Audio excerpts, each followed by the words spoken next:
Hi everyone, Miles here with another tutorial, and today I want to show you how I use these two devices together for my jams, the Elektron Digitone and the Teenage Engineering OP-1. This is a setup that once you get it going sounds really dope and extends the Digitone with a lot of creative opportunities and ways to make music with. And I'll explain how I connect them and why, and in what way I look at the devices to get my jams going. And then, in the end, hopefully give you some inspirations for your own jams.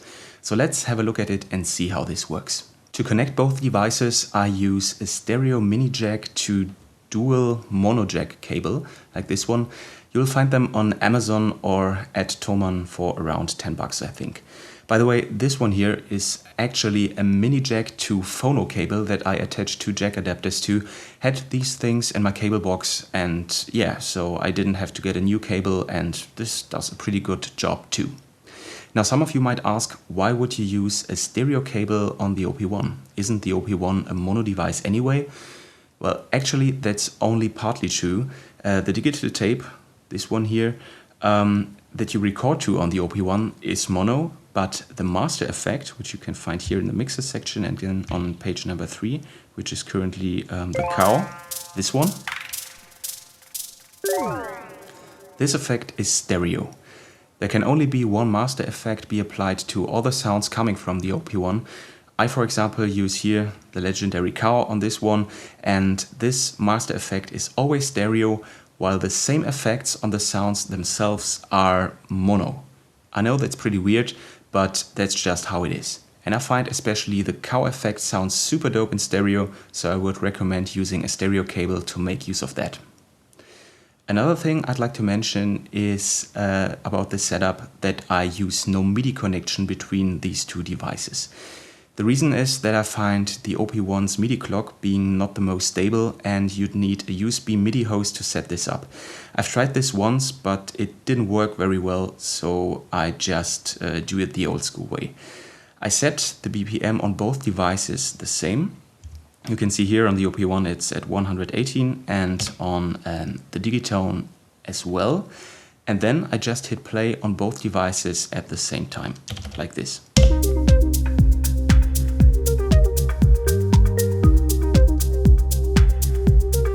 And you can see everything is synced. Super easy, everything stays tight. You only have one cable to connect the devices, which is this audio cable, and it works like a charm for me. Now that everything is connected, let's have a look on how to use the devices together for your jams. I will use my last Digitone plus OP-1 Deep House Techno Jam as a template. In case that you haven't seen it yet, you can check it up somewhere here. I'll link the video and then see how this setup sounds in action. First, let's have a look at the Digitone's master page, which you can reach by hitting Function and then the LFO button. And here you can make some settings for the signal coming from the OP-1 into the Digitone. First, on the top row here, you can define the volume of the incoming signal for both channels, like the left channel here and the right channel here. And it is really important to set that correctly and equal. And I think by default, these are set to 0. So be sure to turn them up to hear the sounds coming from the OP-1 when you connect both devices. You can also pan the signal here, which I don't really use. But what is really important for me is that you can apply the Digitone's effects to the incoming signal.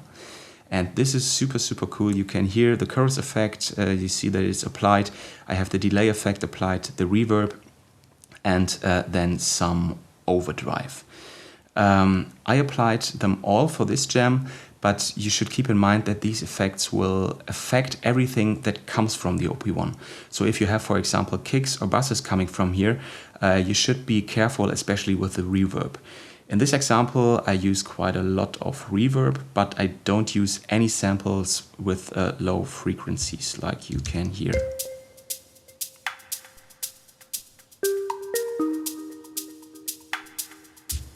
So yeah, this one sounds quite good. You can also add some overdrive, which can lead to some subtle to heavy distortion. You can hear it here. I just crank it up that you can hear it.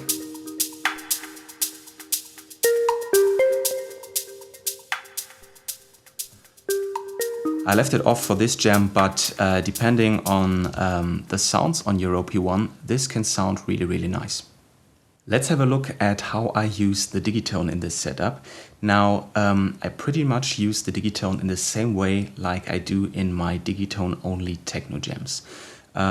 Looking at the patterns, the black or top row patterns are main patterns that I use to jam with. Like for example, I can, when I play them now, in these patterns, I can hold the page button to take out the kick, which is pretty handy when playing live, and then when releasing it, bringing it back in like this.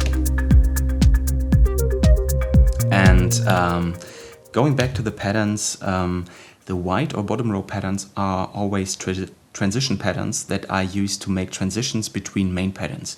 So for example, if I want to go from this pattern to this one, I usually go from this to this, make the transition, and then go from this to this, which I'll show you in combination with the OP-1 later on. All in all, this jam has 6 patterns, 3 main patterns, these ones here, and 3 transition patterns. Now, looking at the 4 tracks of the Digitone, I have all my drums and percussions on track number 1. The bass is on track number 2. This ghostly lead mono pad sound is on track number 3. I always have my leads on track 3. And on track number 4, I always have ARPs or pads that are using chords, because I find these sounds the most voice consuming. In this case, it's this sound. And yeah, that's actually everything the Digitone does. Just to give you a brief overview of this setup, I, by the way, have a more in-depth tutorial on how to set up the Digitone for techno or any other live jam. You can find this one by clicking up here in the top right corner. Now, let's have a look at what the OP-1 does. In general, I use the OP-1 mostly in tape mode, which is this one here. But sometimes I switch to the mixer page to fade different tracks in or out. This is a great way to make build-ups when you slowly fade in the tracks. Like, let me show you. You go here to the mixer page and then this one. Now, for example, I can take out my, my percussive sounds. And then when I have this one going, I can bring them back in. Slowly fade them in the tracks, and this way you can create some really, really nice tension and make the transition. Back to tape mode, I have a very clear setup what every tape track does on the OP-1. Track number 1, which you already heard, I'll mute track number 2 for this. Track number 1 is for additional percussive sounds adding to the groove coming from the Digitone. Like in this case, these offbeat hi-hats and the rim and the plocky sounds layering every second clap. Together with the drums from the Digitone, this sounds like this.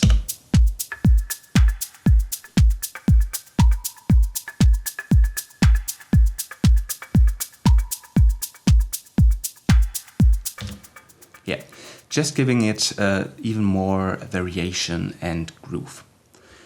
Track number 2 on the tape track is for additional melodic sounds, like this step sound, for example, here, or this vocal sample. I know it's true. No. Just to give you more melodic opportunities, making it possible to use samples in your jams, which is not possible with the Digitone only, and I find this super, super useful. Now, going to track number 3 and track number 4, these ones are a bit special because these tracks are usually muted, like you can see here, these tracks are muted, and I use them for transitions. So when I'm in tape mode on the OP-1, you can mute and unmute tracks by hitting Shift and then the referring track number. And track number 3 in this case holds some additional percussive sounds to make a transition within the pattern. I can show it to you.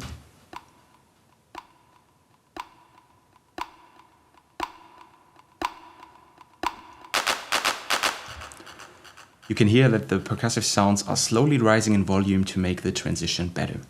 Now looking at track number 4, this one holds a field recording of some crickets making noises that I looped and used as some kind of white noise for a riser. And when I recorded it to tape, I also applied an LFO to the sound, making it rise in pitch over time to make it an even better riser, and now it sounds like this.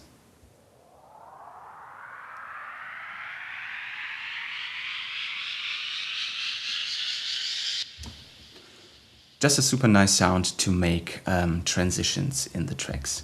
So to sum this one up, tracks number 1 and 2 are always additional sounds to add to the loops, and tracks 3 and 4 are always transitions that I only use for this purpose.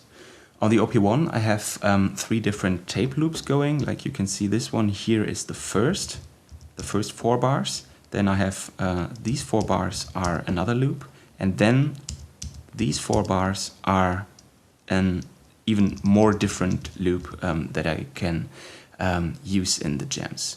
And there are always some slight changes in the loops. Loop number, like for example, if I play you loop number 1, sounds like this. Sorry, you need to mute the transition tracks. And loop number 2 sounds like this. I know it's true. No. So you can hear loop number 2, for example, adds a continuous hi-hat to the percussion track, and there are vocal samples coming in on track number 2 instead of the step sound. And track number 3 also holds a different transition. So this one has these hi-hats coming in and rising in volume. And yeah, if I want to change the loop, I can just hit here on the OP-1 shift and the right arrow while the loop is playing to move to another loop like this.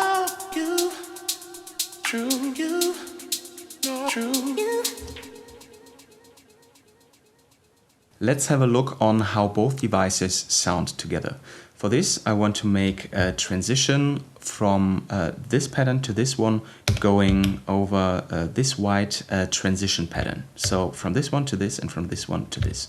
So I start both devices by hitting play at the same time. And we start on a regular pattern and can already cue up the transition pattern like this.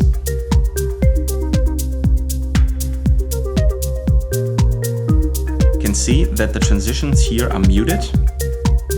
Now we are in the transition pattern, and I can hit the page button to trigger filtrix on the Digitone and now activate these 2 things. And you can hear the riser coming in, and now I switch to this pattern. Really important to, after you made the transition, quickly unmute these 2 tracks, otherwise the transition will play again.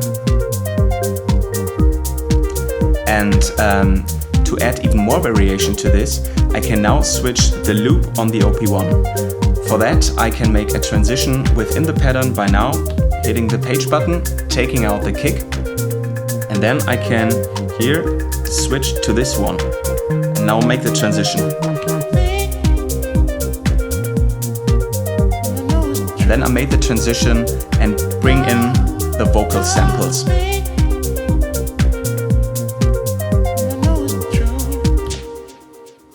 So 2 different ways to make transitions.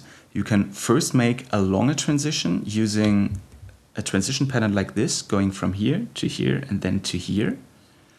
But you can also, when you look at the OP-1, switch to another tape loop but stay on the same pattern on the Digitone. Like in the last example, I stayed on this pattern, but made a switch from the first tape loop to the second, and this gives the same pattern on the Digitone a different character and lets you even longer jam with the pattern before switching to another pattern.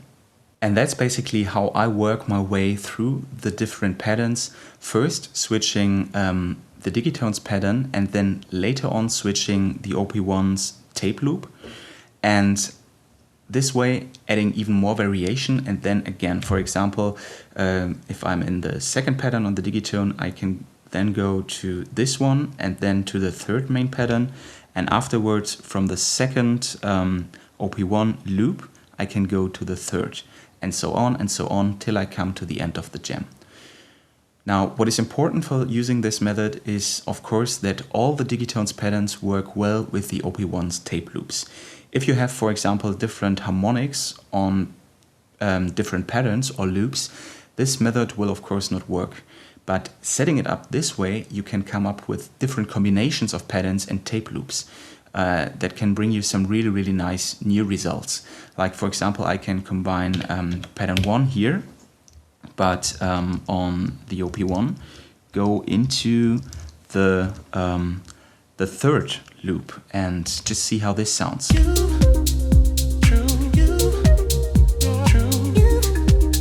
And now I can, for example, here switch to this one and make kind of like a transition.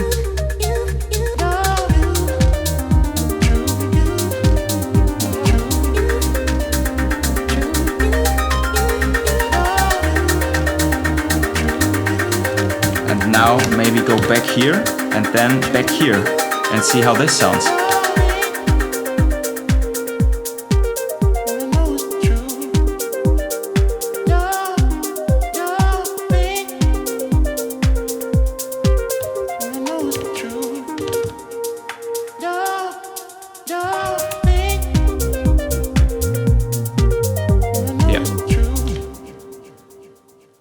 Something like that.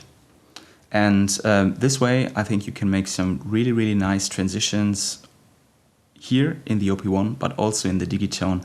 And I have to admit that sometimes it confuses my head a little bit. You might have seen in this last round that I was playing here, that sometimes I'm a bit confused with all the settings and all the possibilities you have.